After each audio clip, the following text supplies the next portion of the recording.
शिवाजी विद्यापीठात 28 फेब्रुवारी 2024 रोजी कुलगुरू डॉक्टर दिगंबर शिर्के यांच्या हस्ते प्राणीशास्त्र अधिविभागाच्या परिसरात गोड्या पाण्यातील मोती संशोधन केंद्राचं उद्घाटन करण्यात आलं होतं. संशोधन केंद्राचे समन्वयक तथा प्राणीशास्त्रज्ञ डॉक्टर नितीन कांबळे आणि या क्षेत्रातील उद्योजक दिलीप कांबळे यांच्या मार्गदर्शनाखाली एका वर्षातच या प्रयोगाला यश प्राप्त झालंय. या केंद्रात दरवर्षी 100 प्राण्यांचं संगोपन करण्यास सुरुवात केली. याचा मृत्यूदर अवघा 30% इतका आढळला आहे. योग्य देखभाल आणि संवर्धनामुळं या शिंपल्यांपासून चांगल्या प्रकारचे मोती साकार होऊ लागलेत.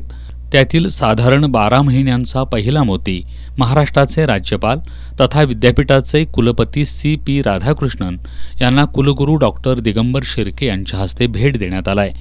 काही मोती शिंपले 18 जागा अगर कृत्रिम व नैसर्गिक तलाव आणि प्राथमिक 25 ते 30 हजार रुपयांच्या गुंतवणुकीतून 12 ते 18 महिन्यांच्या कालावधीत 3 ते 4 लाखांचं उत्पन्न मिळू शकतं.